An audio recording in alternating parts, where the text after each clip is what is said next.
Assalamualaikum, selamat datang di channel Calon Wisudawan. Kali ini kita masih membahas sistem keputusan dengan metode yang sangat sederhana sesuai dengan namanya Simple Additive Weighting. Bagaimana cara kerja dari metode SAW ini? Cara kerjanya macam begini.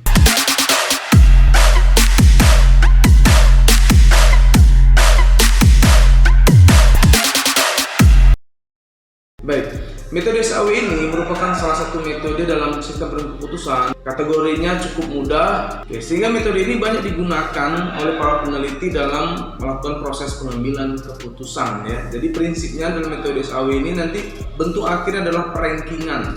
Metode yang paling dekat dengan metode SAW ini adalah metode Maud, yang membedakannya hanya di normalisasi. Tapi sebelum kita lanjut, saya memastikan terlebih dahulu, jangan langsung ke contoh kasus tentang hitung-hitungan angka-angkanya. Karena kalau tidak akan memahami ya. Setiap langkah itu memiliki makna. Setiap makna itu akan menentukan kualitas dari pengambilan keputusan.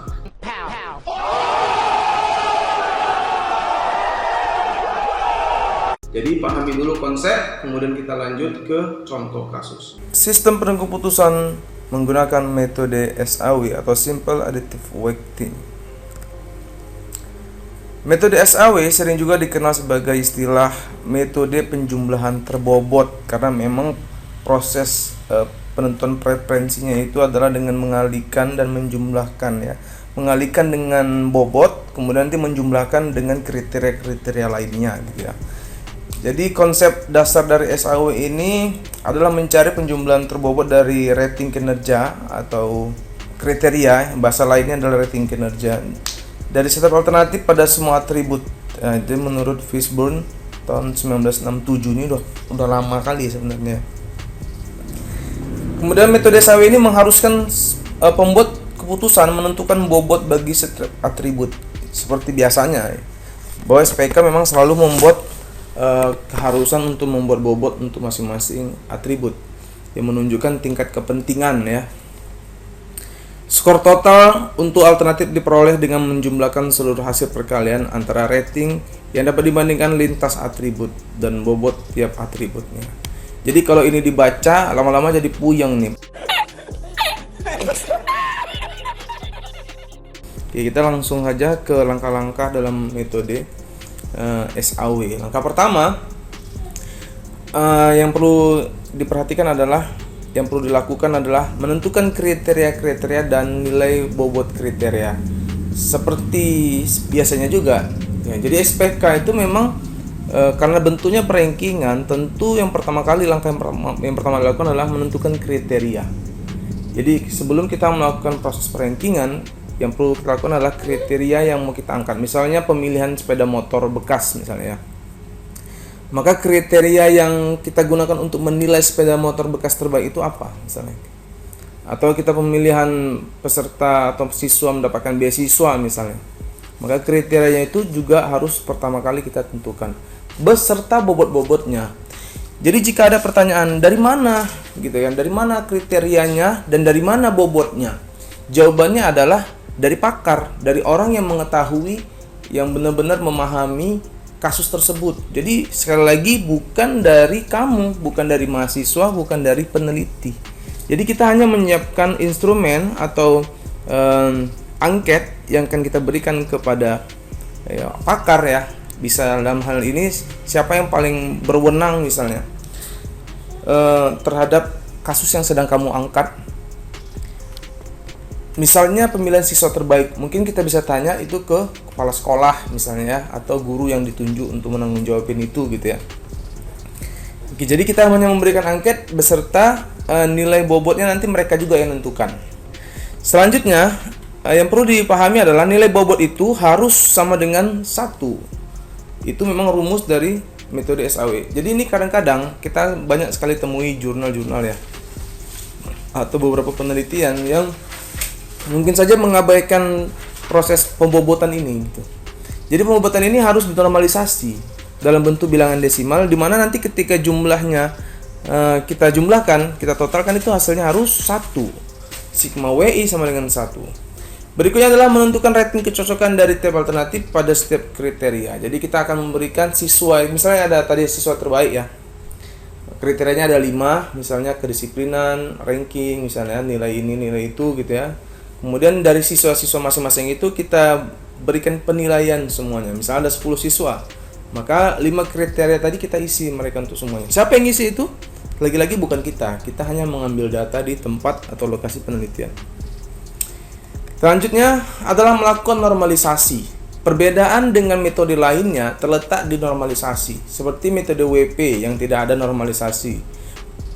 Metode TOPSIS ada normalisasi, tapi dia menggunakan proses perhitungan yang berbeda ya, dengan menggunakan pangkat 2, akar dari pangkat 2. Kemudian kalau ini metode SAW, jika dia nilai atributnya itu adalah atribut keuntungan atau benefit, maka nilai yang ingin normalisasi dibagi dengan nilai max. Tetapi jika nilainya itu adalah kriteria cost, maka nilai min atau nilai terkecilnya justru yang dibagi dengan nilai dari yang mau kita normalisasi tadi. Ini perbedaannya. Sering sekali saya melihat siswa atau mahasiswa itu dalam proses penelitian ini sering salah ya. Oke, sebenarnya coba sebentar ya. Metode SAW ini mudah tapi banyak yang salah. Itu di mana? Salah satunya adalah di pemahaman mengenai benefit dan profit ini dan cost ya. Benefit secara umum kalau saya menggunakan bahasa saya ya, jika nilainya, jika angkanya itu lebih besar, lebih bagus. Misalnya kita menilai sesuatu gitu menggunakan angka gitu. Jika angkanya itu lebih besar, dia lebih bagus, maka itu masuk kategori benefit. Misalnya saya ingin menentukan beasiswa ya bagi mahasiswa gitu ya. Penentuan siapa yang layak menerima beasiswa. Maka di sana ada nilai mata kuliah, misalnya pemrograman, itu yang dipentingkan misalnya ya. Nilai yang mahasiswa yang satu nilainya 80, nilai yang satu nilainya 90. Mana yang lebih bagus? Yang lebih bagus yang lebih besar kan, 90. Maka dalam hal itu, nilai mata kuliah itu ya, jika dia menjadi kriteria, maka dia kriteria yang termasuk benefit gitu ya. Oke, itu baik nilai misalnya. Kemudian saya misalnya mau seleksi apa nih, karyawan misalnya. Misalnya saya nilai dari tinggi badan. Tentu yang tinggi badannya lebih tinggi misalnya itu lebih bagus. Jadi yang satu tingginya 150, yang satu tingginya 180. Nah, jika ini yang dipentingkan ya, tinggi badan dipentingkan, maka yang paling tinggi yang paling bagus, maka tinggi dalam hal itu adalah sebagai benefit. Nah, coba nanti diperjelas lagi ya. Berikutnya bagaimana dengan cost? Cost itu begini, jika nilai kriteria ya yang kita akan proses itu nilainya lebih kecil, justru dia lebih bagus. Contohnya apa? Harga. Ya, tadi misalnya ada sebuah produk gitu ya, produk yang dengan spek yang sama gitu ya, misalnya speknya sama, yang satu harga 5 juta, yang satu harganya 3 juta. Tentu yang bagus adalah yang murah kan, yang kecil, yang 3 juta. Jadi makin kecil dia makin bagus. Jadi nanti misalnya ada lagi yang 2 juta, berarti yang 2 juta itu lebih bagus. Apalagi selain uang atau selain harga, jarak misalnya, kita ingin menentukan pemilihan perumahan terbaik ya. Kemudian kita ingin bandingkan, salah satu kriterianya itu adalah jarak dengan pusat kota.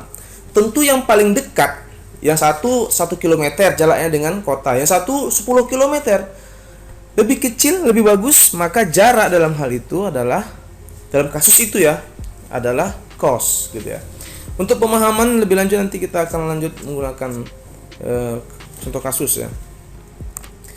Langkah yang terakhir yaitu preferensi menentukan ranking ya, PI, di mana nilai bobot yang sudah dinormalisasi menggunakan total sama dengan 1 dibagi dengan nilai tabel normalisasi tadi yang sudah kita proses. Oke, baik, kita langsung saja ke contoh kasus. Baik, contoh kasus kita kali ini adalah perhitungan penentuan alternatif produk terbaik dengan metode SAW. Produk yang dimaksud misalnya produk handphone ya. Kita ingin melihat produk handphone ini ada berapa kriteria? 1, 2, 3, 4, 5, 6. Sekali lagi yang menentukan kriteria ini bukan kita ya. Kita peneliti itu hanya mengolah data. Jadi dari kriteria dan bobotnya ini itu diambil dari angket gitu. Anda bisa diskusi dengan dosen Anda bagaimana cara menyusun angket ini ya. Baik. Di mana data awal kita diketahui dari 6 kriteria untuk melakukan penilaian terhadap suatu produk ya, suatu produk handphone. Itu ada 6 kriteria katanya yang dipentingkan, yaitu harga, kualitas, fitur, jumlah fitur ya, jumlah fitur bawaan mungkin. Kemudian berikutnya populer, seberapa terkenal, berikutnya purna jual, ini layanan purna jual ya. Berikutnya keawetan, berapa lama dia tahan. Kemudian bobotnya adalah 5, 4, 5, 4, 3, 2, 2 gitu. Oke. Tadi di mana rumusnya yang pertama tadi ya? Mana rumus yang pertama tadi? Oke, kita balik kemari. Dia mensyaratkan nilai dari bobotnya itu adalah 1. Sedangkan jika kita lihat data kita ini, bobotnya kan jumlahnya kan maksimal 5 itu ya. Lantas bagaimana cara membuat nilai tersebut sama dengan 1? Caranya adalah sebagai berikut. Langkah pertama yang perlu dilakukan adalah menjumlahkan seluruh bobot dari 6 kriteria tersebut. Kemudian kita bagikan masing-masing kriteria tersebut, bobot kriteria dengan totalnya. Jadi kita tidak merubah nilai, kita hanya merubah bentuk gitu ya. Dari bentuk yang besar ya satuan seperti 45 itu satuan ya, kita rubah menjadi bentuk desimal. Nilainya sama, nilai itu kan kandungan di dalamnya ya. Sedangkan bentuknya mungkin dari yang satuan kita rubah menjadi desimal. Oke. Berikutnya yang sama, yang 5 gitu juga dibagi dengan total semua bobot. Yang ini gitu juga. Oke, jadi kalau Anda menggunakan presentasi pada saat pengambilan angket ya, pengambilan data, itu justru langsung proses saja ya, karena sudah menggunakan presentasi, nggak perlu lagi di normalisasi seperti ini gitu ya.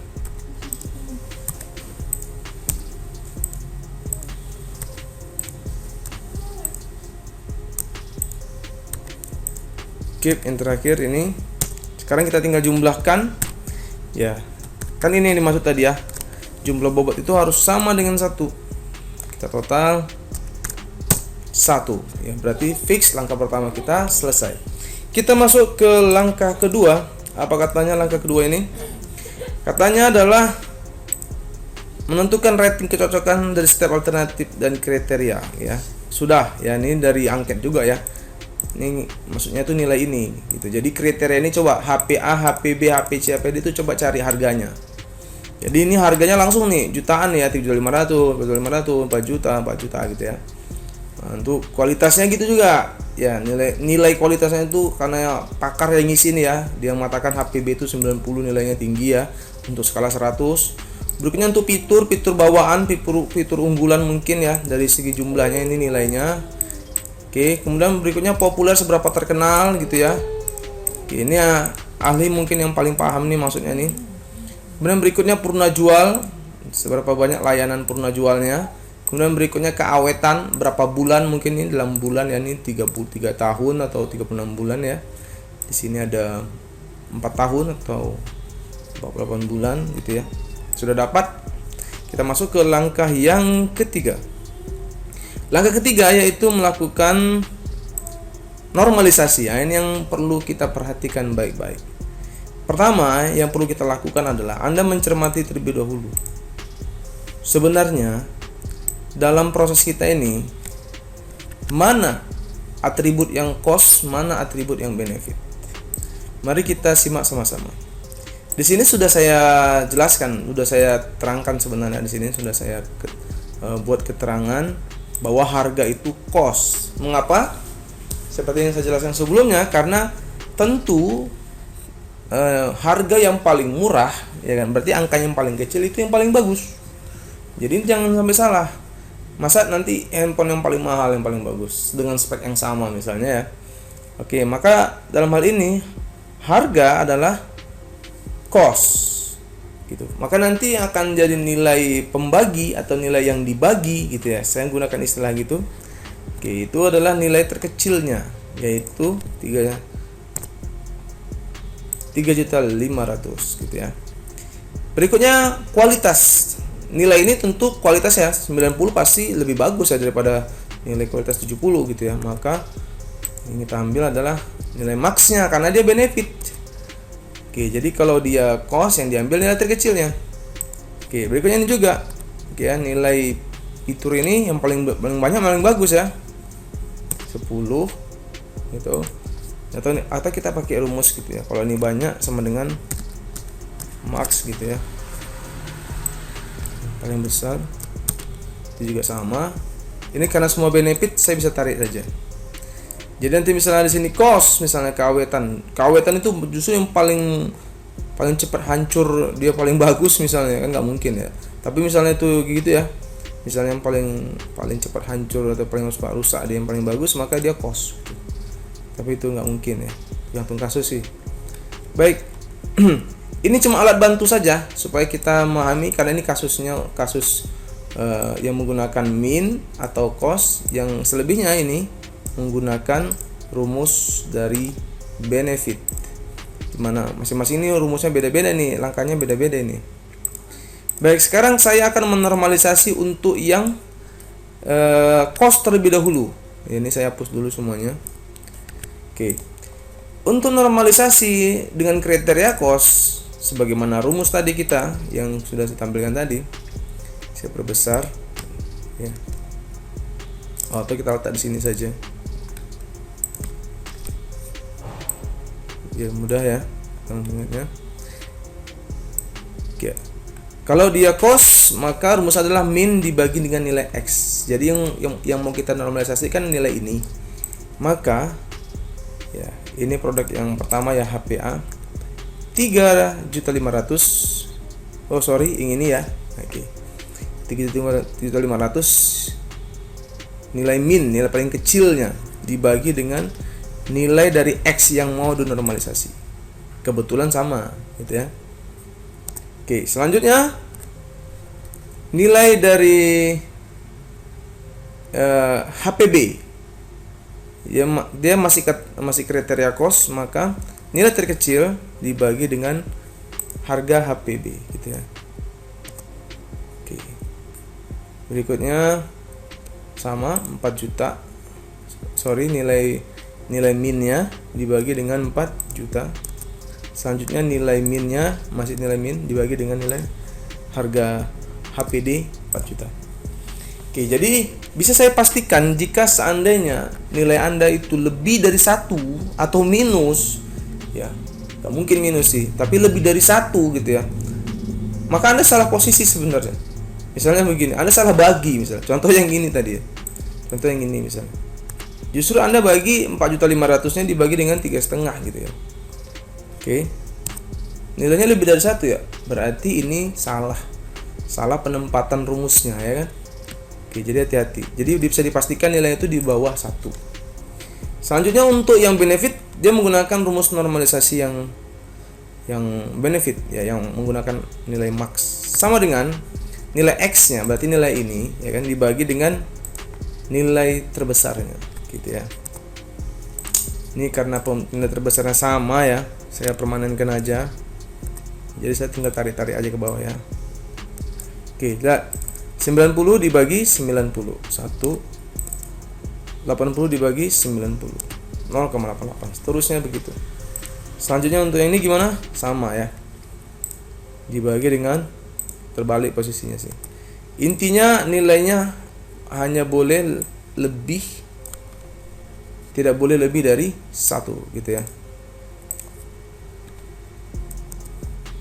Ini saya percepat.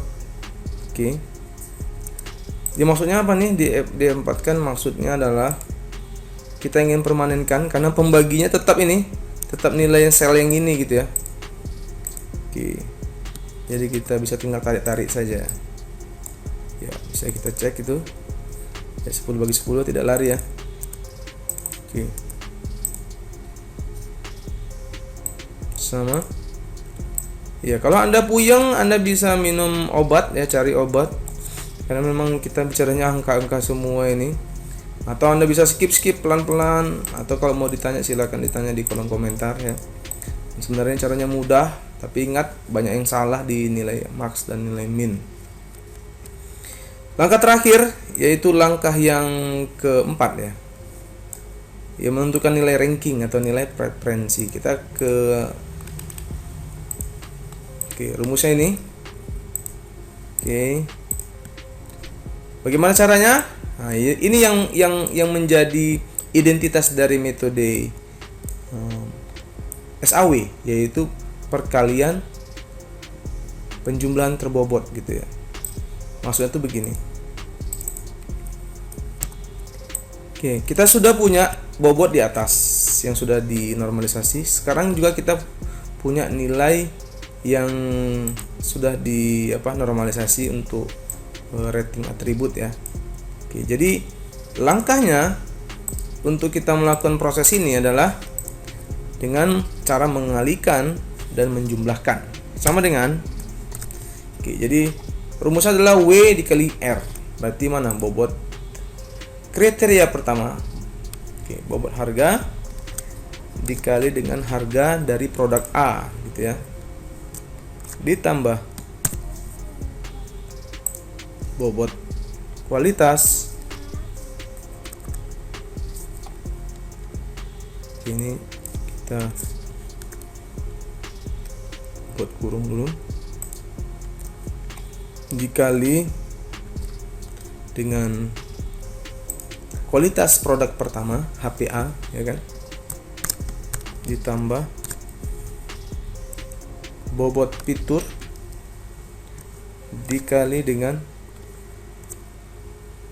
fitur dari nilai fitur dari HPA, masih HA terus nih sampai ke 66-nya kita selesaikan,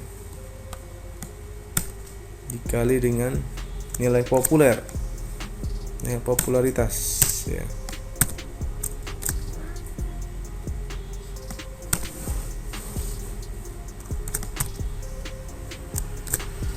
Yang terakhir keawetan dikali dengan bobot keawetan dengan nilai keawetan dari produk A. Ini berurut ya, A, B, C, D berurut. Oke. Jika sudah kita enter, maka nilai dari HPA itu adalah 0,887. Kita cek lagi.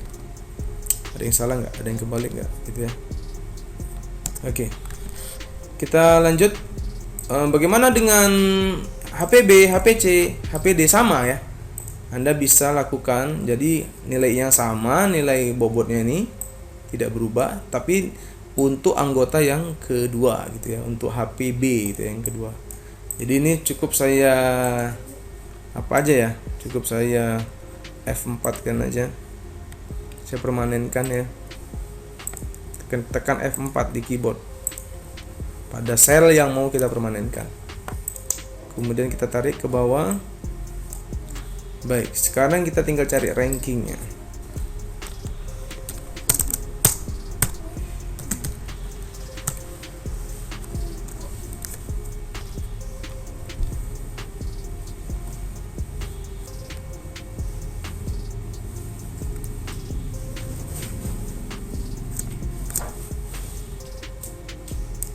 C19 sampai C22 yang kita permanenkan.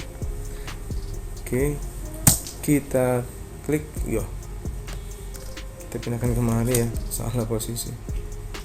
Oke, hasilnya adalah ranking satunya adalah HPA, ranking keduanya adalah HPC, dan ranking ketiganya adalah HPB. Berikutnya yang ranking keempat adalah HPD gitu ya, dari nilai preferensi menggunakan metode SAW. Caranya sangat mudah, sekali lagi tolong diperhatikan itu di normalisasinya ya, banyak sekali yang salah di situ, kesannya mudah tapi karena keliru jadi salah ya. Kemudian yang salah yang kedua ini penentuan benefit dan cost-nya. Jika ada yang ingin bertanya silakan ajukan di kolom komentar.